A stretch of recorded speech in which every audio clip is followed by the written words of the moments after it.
제가 말씀드리고 싶은 건 뭐냐, 투자와 보상의 시간차, 이걸 이해해라. 이것은 공부와 인생 성공의 코드이다 라는 얘기입니다. 여러분들이 공부나 어떤 인생에서 프로젝트를 할 때 가장 필요한 것 중에 하나가 뭡니까? 동기부여죠. 동기부여의 가장 중요한 코드는 보상이 뒤따라야 되는 거예요. 그런데 중요한 거, 이 보상엔 두 가지가 있음을 이해해야 됩니다. 첫 번째는 즉각적인 보상입니다. 내가 투자한 게 아주 짧은 시간 간격을 두고 바로 보상으로 돌아오는 거죠. 예를 들면 뭡니까? 게임 같은 경우죠. 게임을 하는 순간 뭐 레벨업 이런 것도 있지만 바로 쾌감으로 돌아오죠. 아니면 자극적인 음식, 입에 넣는 순간 바로 그냥 입이 달달해져서 만족이 된다거나, 바로 매움이 느껴져서 화끈해져서 스트레스가 풀린다거나, 또는 도박이나 마약 같은 거죠. 그래서 위험한 거죠.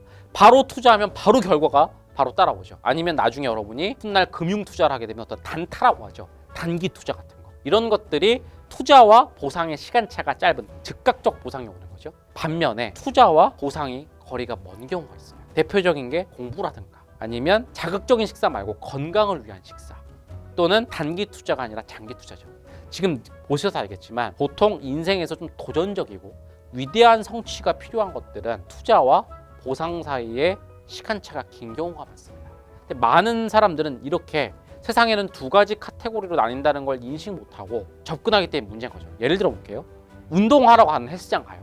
한 이틀 동안 빡세게 운동하고 바로 이틀 만에 인바디에 올라가는 사람들이 있어요. 이게 뭡니까? 내가 이틀 동안 운동했으면 이틀 동안 살도 빠지고 근육도 길러야 되는 거 아니야? 즉 투자와 보상의 시간차가 운동은 짧다라고 착각하는 거죠. 이틀 만에 인바디에 올라가 놓고 변한 게 없어. 에이, 난 안 되나 봐 하고 실망하는 거죠. 그러니까 멈추면 위대한 업적을 이룰 수 없잖아. 그때 만약 한번 고찰해 봤어야지. 아니면 그 원리에 대해서 공부해 봤어야지. 운동을 하잖아요. 실제 여러분 운동하면 이틀 만에 안 나타나요. 이틀 만에 나타나는 건 뭔지 아세요? 이것도 공부하면 돼요. 만약 살이 빠졌어도 그건 좋아하면 안 되는 게 몸에 있는 글리코겐이라는 게 빠져서 잠깐 빠지는 거지, 그거는 몸의 궁극적인 다이어트가 된 게 아니야. 이것도 지금 원리로 얘기해 준 거죠. 자, 운동을 하잖아요. 운동을 하면 근육이 증가하는 원리라면 시간이 필요하다는 게 아니고 몸이 변한다는 걸 결국은 뭐다? 뭐 한의학에서는 체질이라고 하고, 양학적으로 보면 신진대사가 변하는데, 신진대사가 변하려면 근육이 늘어나고 호르몬이 변해야 되고 이런 것들에 시간이 걸려요. 그래서 운동을 하면 이게 보상으로 돌아오는데 최소 몇 개월에서 1년을 걸린다는 걸 알면 1년 동안, 봐봐요, 놀라운 얘기, 인바디는 올라가면 안 되겠네, 또는 인바디를 재도 그게 영향받으면 안 되겠네. 그럼 어때요? 1년 동안 견디는 힘이 생기겠죠. 1년 동안 운동하고 견뎌봐요. 그러면 더 위대한 업적을 할 수가 있는 거죠. 공부도 마찬가지죠. 자, 공부 이런 사람도 있어요. 안 하다가 한 일주일을 빡세게 해. 아니면 막 인강 프리패스를 막 미친듯이 완강해. 그래놓고 바로 이번 시험 잘 될 거야. 이것도 공부의 원리를 고창해서 안 하는 거지. 공부도 투자하면 바로 즉각적 보상으로 돌아온다고 시간차가 짧은 프로젝트로 오해한 거지. 공부도 생각해보세요. 뭡니까? 기본 개념을 먼저 봐야겠죠. 기본 개념 본 다음엔 기본 문제를 봐야겠죠. 기본 문제를 본 다음엔 실전 문제를 봐야겠죠. 실전 문제를 본 다음에 마지막 속도 연습, 실전 연습을 하겠죠.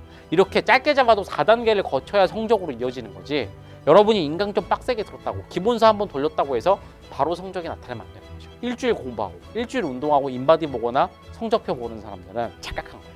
중요한 게 뭐다? 이 착각이 결국은 뭐다? 중간에 포기하는 중도 포기로 이어진다는 거죠. 이 사람은 왜 중도 포기한 거죠? 의지력이 부족한 게 아니라 이 프로젝트에 대해서 오해한 거죠. 투자하면 보상으로 바로 돌아올 거라는 착각 속에서 거꾸로 성공하는 사람들은 애초에 고찰을 해서 이게 멀다는 걸 먼저 파악해요. 이게 멀다는 거 아는 것만으로 견디는 힘이 늘어나죠. 인지하는 것만으로 늘어나요. 왜? 중간에 인바디 결과에 실망 안 할 거니까. 중간 성적에 실망 안 할 거니까. 2번, 이게 이만큼 오래 걸린다는 건 이 성취가 굉장히 위대한 성취라는 거야. 이것 때문에 참는 거야. 당장 이틀 후의 결과 때문에 참는 게 아니라, 이거 보지도 않을 뿐만 아니라 이거 1년을 참으면 내 몸은 얼마나 건강해질까? 내가 이 공부의 4단계를 다 건너고 나면 내 성적은 얼마나 오를까? 이 위대한 성취라는 걸 이해하니까 그것 때문에 견뎌요. 물론 이렇게 말해도 알긴 알겠는데요, 이게 길어지면 아무래도 인간은 중간중간 견디기 쉽지 않을까요? 이걸 견디는 힘이 문제예요. 그래서 이 사람은 일단 결과는 어차피 1년 후에 나와, 2년 후에 나라고 뭐 해놓고, 두 번째는 뭐다? 매일매일 견디는 힘은, 그러니까 과정에 집중, 또는 방법에 집중. 잠깐만, 내가 오늘 하는 운동이 완벽한지에만 집중합니다. 근육의 원리를 통해서 이해한 운동의 코드를 했을 때 자극이 와야 되는데 자극이 오고 있는 거 맞아? 자세를 좀 바꿔볼까? 방법을 바꿔볼까? 이러면서 매일매일 내 방법이 맞는지 우리말로 해볼까요? 애매함과 막연함이 없는 매일매일 완전하고 명확한 100%의 확신에 공부를 하고 있는지 거기에만 집중. 3단계로 견디는 거예요. 이건 애초에 먼 게임이에요. 당장 결과가 안 나온다고 실망하고 포기하면 안 되지. 두 번째, 먼 게임이기 때문에 이게 마지막에 완성되면 얼마나 위대한 성취가 올까 그날을 생각하면서 기다리자. 짜잘하는 게 아니라 한꺼번에 위대한 걸 기다리자. 마지막 세 번째, 그래도 견디기 힘들다? 어차피 결과는 멀리서 올 거니까 매일매일 내가 하는 하루하루의 과정이 완벽한지만 집중하자. 방법을 공부법이든 운동법이든 갈고 닦아서 집중하자. 이렇게 1년, 2년이 축적되면 나는 터질 것이다. 그죠? 이러면 견디기 쉽고 결국 위대한 성취를